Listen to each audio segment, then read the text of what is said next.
श्री कृष्ण गोविंद हरे मुरारी, हे नाथ नारायण वासुदेवा। श्री कृष्ण गोविंद हरे मुरारी, हे नाथ नारायण वासुदेवाय। प्रेम से बोलिए जय श्री कृष्णा। राधे राधे। दोस्तों, आप सभी का दिन शुभ और मंगलमय हो। आप सभी पर भगवान श्री विष्णु की कृपा सदा सर्वदा बनी रहे। आज की वीडियो में आप सुनेंगे बैसाख मास महात्म्य का अध्याय 5। पिछली वीडियो में सुना था आपने अध्याय 4। यदि आपने उन वीडियो को नहीं सुना है तो आप लोग जाकर सुन सकते हैं। आपको हमारे चैनल पर बैसाख मास महात्म्य के अध्याय प्रतिदिन सुनाए जाएंगे, तो आप लोग उन अध्यायों को सुनकर अपना प्यार दे सकते हैं। तो प्रिय श्रोताओं, अब हम शुरू करते हैं बैसाख मास महात्म्य का अध्याय 5। इससे पहले भगवान श्री विष्णु के चरण कमलों का ध्यान करते हैं। प्रेम से बोलिए भगवान विष्णु की जय।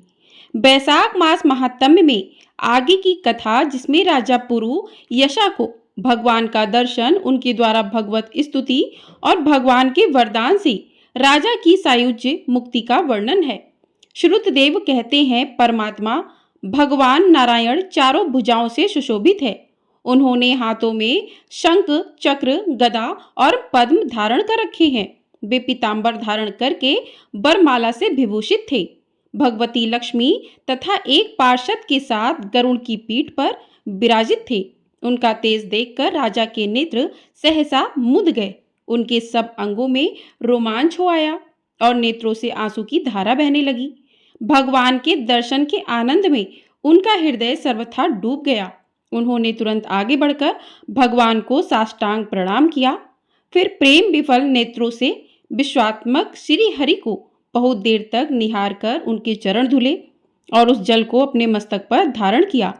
उन्हीं चरणों की धोवन रूपा श्री गंगा जी ब्रह्मा जी सहित तीनों लोकों को पवित्र करती हैं। इसके बाद राजा ने महान वैभव से बहुमूल्य वस्त्र, आभूषण और चंदन से हार, धूप, दीप तथा अमृत के समान नैवेद्य के निवेदन आदि से और अपने तन, मन, धन और आत्मा का समर्पण करके अद्वितीय पुराण पुरुष भगवान विष्णु का पूजन किया। पूजा के बाद इस प्रकार स्तुति की कि जो निर्गुण, निरंजन और प्रजापति होके भी अधीश्वर है, ब्रह्मा आदि संपूर्ण देवता जिनकी वंदना करते रहते हैं, उन परम पुरुष भगवान श्री हरि को मैं प्रणाम करता हूँ। शरणागत की पाप राशि का नाश करने वाले आपके चरणा बिंद को परिपक्व योग वाले योगियों ने जो अपने हृदय में धारण किया है, यह उनके लिए बड़े सौभाग्य की बात है। बढ़ी हुई भक्ति के द्वारा अपने अंतःकरण तथा जीव भाव को भी आपके चरणों में ही चढ़ाकर वे योगी जन उन चरणों के चिंतन मात्र से आपके धाम को प्राप्त हुए हैं। विचित्र कर्म करने वाले आप स्वतंत्र परमेश्वर को नमस्कार है। साधु पुरुषों पर अनुग्रह करने वाले आप परमात्मा को प्रणाम है। प्रभु, आपकी माया से मोहित होकर मैं स्त्री और धन रूपी विषय में ही भटकता रहा हूँ। अनर्थ में ही मेरी अर्थ दृष्टि हो गई थी। प्रभु, हे विष्णुमूर्ते, जब जीव पर आपकी अनंत शक्ति परमेश्वर की कृपा होती है, तभी उसे महापुरुषों का संग प्राप्त हो जाता है, जिससे यह संसार समुद्र गोपद के समान हो जाता है।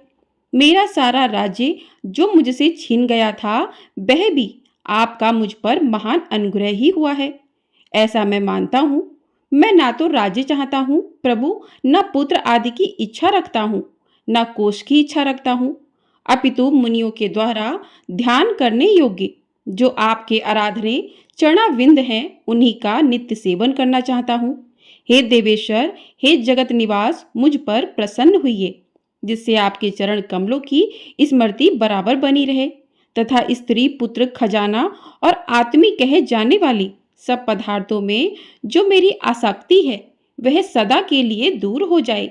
भगवान, मेरा मन सदा आपके चरणाविंद के चिंतन में लगा रहे। मेरी बाणी आपकी दिव्य कथा के निरंतर वर्णन में तत्पर हो। मेरे ये दोनों नेत्र आपके श्री विग्रह के दर्शन में, कान कथा श्रवण में तथा मेरी जीवा आपके जीवा लगाए हुए प्रसाद के आस्वादन में तत्पर हो। प्रभु मेरी नासिका आपके चरण कमलों की तथा आपके भक्त जनों के गंध विलेपन आदि की सुगंध लेने में, दोनों हाथ आपके मंदिर में झाड़ू आदि लगाने की सेवा में, दोनों पैर आपके तीर्थ और कथा स्थान की यात्रा करने में तथा मस्तक निरंतर आपको प्रणाम करने में संलग्न रहे।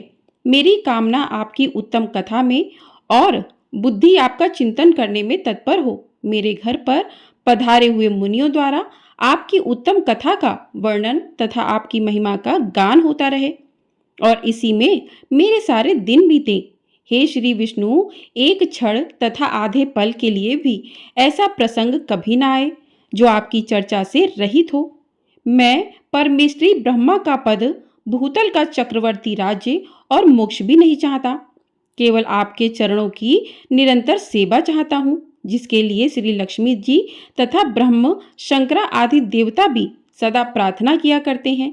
राजा के इस प्रकार स्तुति करने पर कमल नयन भगवान विष्णु ने प्रसन्न होकर मेघ के समान गंभीर बाणी में इस प्रकार कहा, राजन, मैं जानता हूँ तुम मेरे श्रेष्ठ भक्त हो, कामना रहित और निष्पाप हो। हे राजन, मुझ में तुम्हारी दृढ़ भक्ति हो और अंत में तुम मेरा सायुज्य प्राप्त करो। तुम्हारे द्वारा किए गए इस स्रोत से इस पृथ्वी पर जो लोग भी मेरी स्तुति करेंगे, उनके ऊपर संतुष्ट होकर मैं उन्हें भोग और मोक्ष प्रदान करूंगा। यह अक्षय तृतीया इस पृथ्वी पर प्रसिद्ध होगी, जिसमें भोग और मोक्ष प्रदान करने वाला मैं तुम्हारे ऊपर प्रसन्न हुआ था। जो मनुष्य इस तिथि को किसी भी बहाने से या स्वभाव से ही स्नान दान आदि क्रियाएं करते हैं, वे मेरे अविनाशी पद को प्राप्त हो जाते हैं। जो लोग पितरों के उद्देश्य से अक्षय तृतीया को श्राद्ध करते हैं, उनका किया हुआ वह श्राद्ध अक्षय हो जाता है।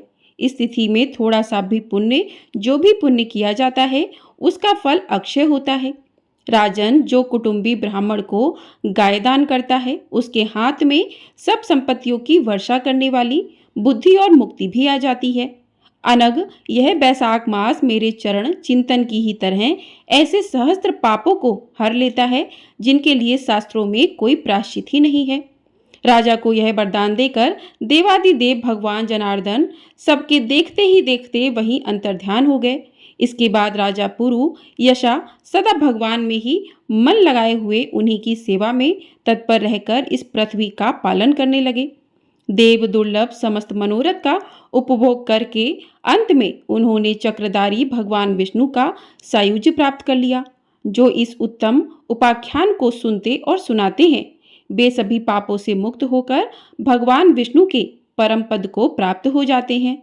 श्रुतदेव जी कहते हैं, राजन, पंपा के तट पर कोई शंख नाम से प्रसिद्ध परम यशस्वी ब्राह्मण थे, जो बृहस्पति के सिंह राशि में स्थित होने पर कल्याणमयी गोदावरी नदी में स्नान करने के लिए गए।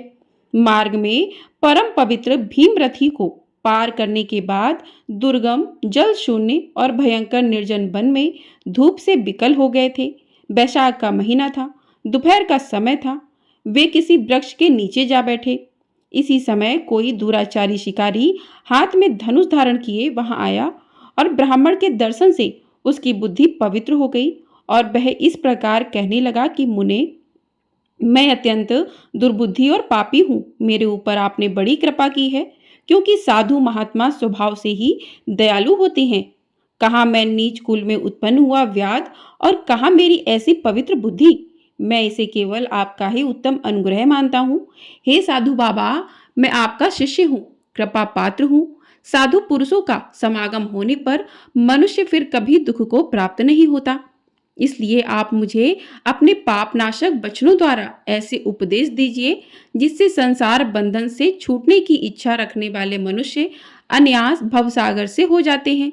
साधु पुरुषों का मन सबके प्रति एक समान होता है। वे सभी प्राणियों के प्रति दयालु होते हैं। उनकी दृष्टि में ना कोई ऊंच है, ना नीच है, ना अपना है, ना पराया है। मनुष्य संतप्त होकर जब जब गुरुजनों से उपाय पूछता है, तब तब उसे वे संसार बंधन से छुड़ाने वाले ज्ञान का उपदेश दिया करते हैं। जैसे गंगा जी मनुष्यों के पाप का नाश करने वाली है, उसी प्रकार मूर्ख जनों का उद्धार करना साधु पुरुषों का स्वभाव ही माना गया है। व्याध के यह वचन सुनकर शंख ने कहा, व्याध, अगर तुम कल्याण चाहते हो तो बैसाख मास में भगवान विष्णु को प्रसन्न और संसार समुद्र से पार करने वाले जो दिव्य धर्म बताए गए हैं उनका पालन करो। मुनि श्रेष्ठ शंख उस समय प्यास से बहुत कष्ट पा रहे थे। दोपहर के समय उन्होंने सुंदर सरोवर में स्नान किया और युगल वस्त्र धारण करके मध्याह्न काल की उपासना पूरी की। फिर देव पूजा करने के बाद व्याध के लाए हुए श्रमहारी और स्वादिष्ट कैथ का फल खाया। जब वे खा पीकर सुखपूर्वक विराजमान हुए उस समय व्याध ने हाथ जोड़कर कहा, हे मुने, किस कर्म से मेरा तपोमय व्याध कुल में जन्म हुआ और किससे ऐसी सुबुद्धि तथा महात्मा की संगति प्राप्त हो गई? प्रभु, अगर आप ठीक समझें तो मैंने जो कुछ भी पूछा है वह तथा अन्य जानने योग्य बातें भी मुझे बताइए। व्याध के ऐसा पूछने पर शंख बोले कि हे व्याध, पूर्व जन्म में तुम वेदों के पारंगत विद्वान ब्राह्मण थे। शाकल नगर में तुम्हारा जन्म हुआ था। तुम्हारा गोत्र श्री वत्स और नाम स्तंभ था। उस समय तुम बड़े तेजस्वी समझे जाते थे, किंतु आगे चलकर किसी वेश्या में तुम्हारी आसक्ति हो गई। उसके संग दोष से तुमने नित्य कर्मों को त्याग दिया और शूद्र की तरह घर आकर रहने लगे। यद्यपि तुम सदाचार, सून, दुष्ट तथा धर्म कर्मों के त्यागी थे, तो भी उस समय तुम्हारी ब्राह्मण पत्नी कांतिमती ने वैश्या सहित तुम्हारी सेवा की। वह सदा तुम्हारा पूजन करने में लगी रहती थी। वह तुम दोनों के पैर धोती, दोनों की आज्ञा का पालन करती और दोनों से नीचे आसन पर सोया करती थी। इस प्रकार वैश्या सहित पति की सेवा करती हुई उस दुखनी ब्राह्मणी का इस धरती पर बहुत सारा समय बीत गया। फिर एक दिन उसके पति ने मूली सहित उड़द खाया और तिल मिश्रित निष्पाप भक्षण किया। उस अपथ्य भोजन से उसका मुंह और पेट चलने लगा। उसे बड़ा भयंकर भगंदर रोग हो गया और वह उस रोग में दिन रात जलने लगा। जब तक घर में धन रहा तब तक वह वैश्या भी वहीं टिकी रही। उसका सारा धन लेकर पीछे उसने भी उसका घर छोड़ दिया। वैश्या तो क्रूर और निर्दयी होती ही है। उसे छोड़कर किसी दूसरे के पास चली गई। तब वह ब्राह्मण रोग से व्याकुल होकर रोता हुआ अपनी पत्नी से बोला, देवी, मैं वैश्या के प्रति आसक्त और अत्यंत निष्ठुर प्राणी हूँ। मेरी रक्षा करो। सुंदरी, तुम परम पवित्र हो। मैंने तुम्हारा कुछ भी उपकार नहीं किया। कल्याणी, जो पापी और निंद मनुष्य अपनी विनीत पत्नी का आदर नहीं करता, वह 15 जन्मों तक नपुंसक होता है। महाभागे दिन रात साधु पुरुष उसकी निंदा किया करते हैं। तुम साध्वी और पतिव्रता हो। मैं तुम्हारा अनादर करके पाप योनि में गिरूंगा। तुम्हारा अनादर करने से जो तुम्हारे मन में क्रोध हुआ होगा उससे मैं दग्ध हो चुका हूँ। अपने पति की ऐसी बात सुनकर वह पतिव्रता हाथ जोड़कर बोली, प्राणनाथ, आप मेरे प्रति किए हुए व्यवहार को लेकर दुख मत मनाएं। लज्जा का भी अनुभव मत कीजिए। मेरा आपके ऊपर बिल्कुल भी क्रोध नहीं है, जिससे आप अपने पूर्व जन्म में किए हुए पाप ही इस जन्म में दुख रूप होकर आते हैं। जो उन दुखों को धैर्यपूर्वक सहन करती है वह स्त्री साध्वी मानी जाती है और वही पुरुष श्रेष्ठ समझा जाता है। वह उत्तम वर्ण वाली स्त्री अपने पिता और भाइयों से धन मांगकर लाई और उसी से अपने पति का पालन करने लगी। उसने अपने पति को साक्षात क्षीर सागर निवासी विष्णु ही माना। वह दिन रात पति को साफ करती और उसके शरीर में पड़े हुए कष्टदायक कीड़ों को धीरे धीरे नाखून से खींचकर निकालती थी। ब्राह्मणी न रात में सोती न दिन में सोती। अपने पति के दुख से संतत होकर वह दुखनी सदा इस प्रकार प्रार्थना किया करती थी कि प्रसिद्ध देवता और पितर मेरे स्वामी की रक्षा करें, इन्हें रोगहीन और निष्पाप करें। मैं पति के आरोग्य के लिए चंडिका देवी को भैंस का दही और उत्तम अन्न चढ़ाऊंगी। भगवान गणेश की प्रसन्नता के लिए मोदक बनवाऊंगी। बस मेरे पति रोगहीन होकर 100 वर्ष तक जिए। इस प्रकार वह स्त्री हर दिन देवताओं से प्रार्थना किया करती थी। उन्हीं दिनों कोई देवल नामक महात्मा वहां आए। बैसाख मास में धूप से पीड़ित होकर सायंकाल के समय उस ब्राह्मण के घर में उन्होंने पदार्पण किया। ब्राह्मणी ने महात्मा के चरण धोकर उस जल को मस्तक पर चढ़ाया और धूप से कष्ट पाए हुए महात्मा को पीने के लिए मीठा शरबत दिया। प्रातःकाल सूर्योदय होने पर मुनि जैसे आए थे वैसे ही चले गए। थोड़े ही समय में इसके बाद ब्राह्मण को सन्निपात हो गया। ब्राह्मणी सोंठ, मिर्च और पीपल लेकर जब उसके मुंह में डालने लगी तब उसने अपनी पत्नी की अंगुली काट ली। उसके दोनों दांत सहसा सट गए और ब्राह्मणी की उंगली का वह कोमल टुकड़ा उसके मुंह में ही रह गया। अंगुली काटकर उस वेश्या का ही चिंतन करता हुआ वह ब्राह्मण अंत में मर गया। तब उसकी पत्नी कांतिमती ने कंगन बेचकर बहुत सारा ईंधन खरीदा और चिता बनाकर वह साध्वी पति के साथ उसमें जा बैठी। उसने पति के रोगे शरीर का गाढ़ आलिंगन करके उसके साथ अपने आप को भी चिता में जला दिया। शरीर त्याग कर वह सहसा भगवान विष्णु के धाम में चली गई। उसने बैसाख मास में जो देवल मुनि को शरबत पिलाया था और उनके चरणों तक को सिर पर लगाया था, इससे उसको योगी गम्य परम पद की प्राप्ति हुई। तुमने अंतकाल में वैश्या का चिंतन करते हुए शरीर त्याग दिया था, इसलिए इस घोर व्याध के शरीर में आए हो और हिंसा में आसक्त होकर सबको परेशान करते हो।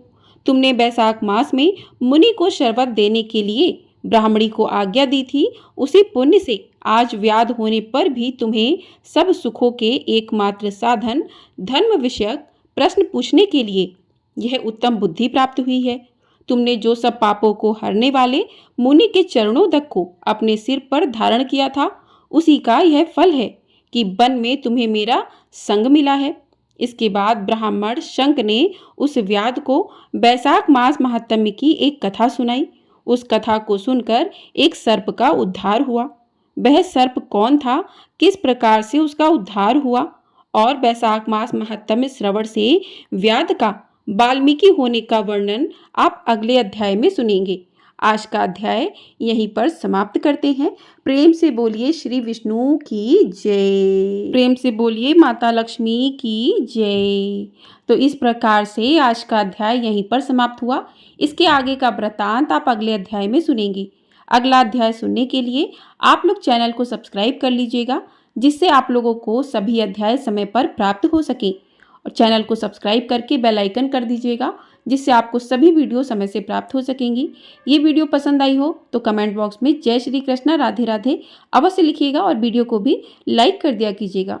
जय श्री कृष्णा राधे राधे। दोस्तों, आप सभी पर भगवान विष्णु अपनी कृपा सदा सर्वदा बनाए रखें। आपको हमारे चैनल पर एकादशी की कथा भी सुनाई जाएगी, तो आप लोग उसे भी अवश्य सुनिएगा। जय श्री कृष्णा।